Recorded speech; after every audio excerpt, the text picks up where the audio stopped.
Biz Dardanel fabrikasından hiçbir ön bilgilendirme olmaksızın küçülme adı altında birden işten çıkarıldık.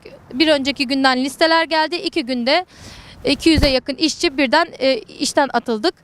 İşten atıldığımızda bize tazminatımızın verileceğini söylediler. İmzalarımızı attık ama herhangi bir yazılı şekilde tarih, gün belirtilmeksizin bizi işten çıkarttılar. Biz de diğer işten çıkar arkadaşlarımızla yaptığımız görüşmeler sonucunda hak ettikleri tazminatları alamadığını öğrendik. Kasım ayında çıkan arkadaşların sadece 5 ay geçmesine rağmen bir taksit aldıklarını öğrendik.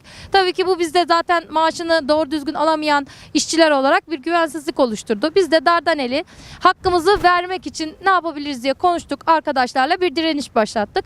Bu haklı direnişimizin sonucunda haklı direnişimizin başlangıcı öncüsü Hanife ablamdır.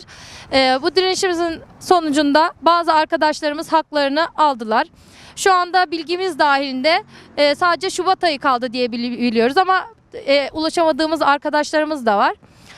Şu anda direnişimiz son kişi iş tazminatını alana kadar devam edecek. Arkadaşlarımızın da söylediği gibi her yerde, her mecrada Dardanel'in önünde direnmeye devam edeceğiz. Dardanel'de arkadaşlarımızın da kısa kısa bahsettiği gibi gerçekten mobbinglere uğradık, haksızlıklara uğradık. Kimisi sesini çıkarttı, kimisi sesini çıkartamadı. Zaten işçi kesimi olarak herkesin işe ihtiyacı var, paraya ihtiyacı var. Ve gerçekten çok büyük mobbinglerle işten istifa etmek zorunda bırakılan arkadaşlarımız da oldu. Tazminatını talep etmeden bırakan arkadaşlarımız da oldu. Çok büyük baskıyla çalışan arkadaşlarımız da oldu. Bazıları hukuk sürecine gideceğini bizim direnişimizden güç alıp dün aradılar. Bizim direnişimizden güç alıp hukuk süreci başlatacaklarını söylediler. Buradan söyleniyoruz, Dardanel patronları aklının başına alsın. Bu direniş bitmeyecek hakkımızı alana kadar. Bize orada eğitim verdiklerini söylediler. Mesela tam olarak bilmiyorum, gıda kalite güvenliğiydi galiba. Eğitim verdiğini söylediler. Bize anlattılar, işte bu ürettiğimiz ürün işte en tehlikeli gıda seviyesindedir. İşte böyle dikkat etmeniz lazım. Onlar bize anlattı. Biz dedik bu insan vücudu, insan derisi dedik sünger gibidir. Böyle elini bir çamaşır suya sokarsan o elin bütün çamaşır suyunu çeker. Biz bunu ona anlattık ki kendisi bunları zaten biliyor. Biz dedik ki 311 401 bu kimyasalla biz elimizle temas ediyoruz. Bize ya böyle uzun eldiven verin, bizi koruyacak bir önlemler alın.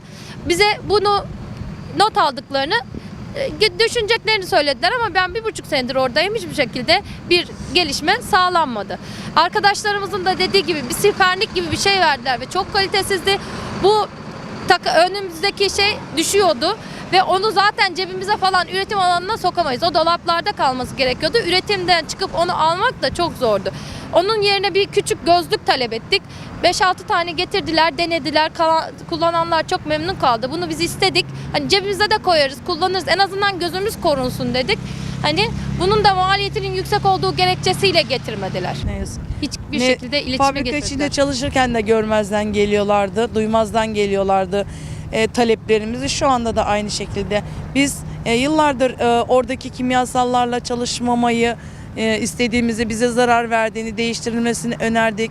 Değiştirmediler. Özel ekipmanlar istedik, talep ettik, yapmadılar.